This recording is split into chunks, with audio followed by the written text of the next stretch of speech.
কুমিল্লায় সৎ মায়ের নির্যাতন সহ্য করতে না পেরে ছোট্ট একটা মেয়ে তার মায়ের কবরের পাশে দাঁড়িয়ে বলছে, মা তুমি তো চলে গেলে, আমাকে নিয়ে যাওনি কেন? এই পৃথিবীর কষ্ট আমার আর সহ্য হয় না। দেখেন এই কথার ওজন কত, এটার ওয়েট কি আপনি বুঝেন? আপনি কি বুঝেন একটা ছোট্ট মেয়ে কতটা কষ্ট পেলে পরে তার মায়ের কাছে গিয়ে সে তার কষ্টের কথা বলে? আমি ওই ভাইদেরকে, আমি ওই পিতাদেরকে বলবো যারা দ্বিতীয় বিয়ে করে প্রথম সন্তানদেরকে ভুলে যান, অথবা প্রথম স্ত্রী মারা গেছে দ্বিতীয় স্ত্রীকে নিয়ে পড়ে আছেন, প্রথম ঘরের সন্তানদের দেখেন না।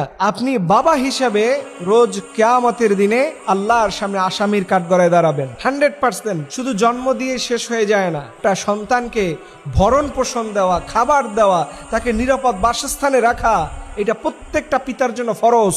তাহলে আপনি বাচ্চা নিছেন কেন? আজকে ওদের যে কষ্ট দিচ্ছেন, এই যে আজকে কুমিল্লার মেয়েটার ঘটনা, আপনার হৃদয়টা কেঁপে ওঠে না? যে আজকের ঈদের মাত্র 2টা দিন যায় নাই, এই সময় তো অন্তত ভালো থাকার কথা ছিল।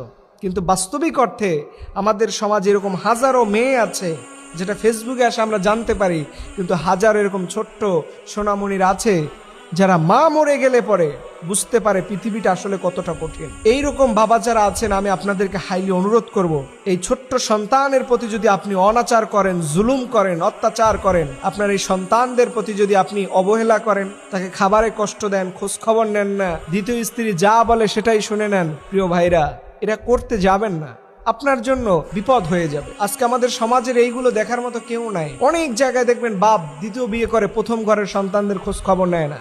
আমরা ছোটবেলা থেকে অনেক জায়গায় দেখেছি। এর জন্য আপনাদেরকে অনুরোধ করে বলবো, কোরআনের ছোট্ট একটা দোয়া আছে না, রব্বির হামহুমা কামা রব্বায়ানি সগীরা। এই সগীরা বলতে কি, আল্লাহ আপনি আমার সন্তান, আল্লাহ আপনি আমার পিতা মাতা আমারে যেমন করে ছোটবেলায় আদর যত্ন স্নেহ মমতা দিয়ে লালন পালন করছে, আল্লাহ আপনি জান্নাতেও তার সাথে এমনটা করেন। এখন আপনি ছোট্ট সন্তানগুলোর সাথে কি আচরণটাই করতেছেন, আর ওইটা যদি আল্লাহ তাআলা রোজ কিয়ামতের দিন আপনার সাথে করে, আপনি মনে হয় জান্নাতে যাবেন। এজন্য আমি বলি, পরকিয়া করার আগে, হারাম রিলেশনশিপ করার আগে পিতা আপনি একটু সাবধান হয়েন, আপনার সন্তানগুলোর মুখের দিকে তাকায়েন, এই বেবিচারে লিপ্ত হয়েন না। আল্লাহর কাছে কি জবাব দিবেন?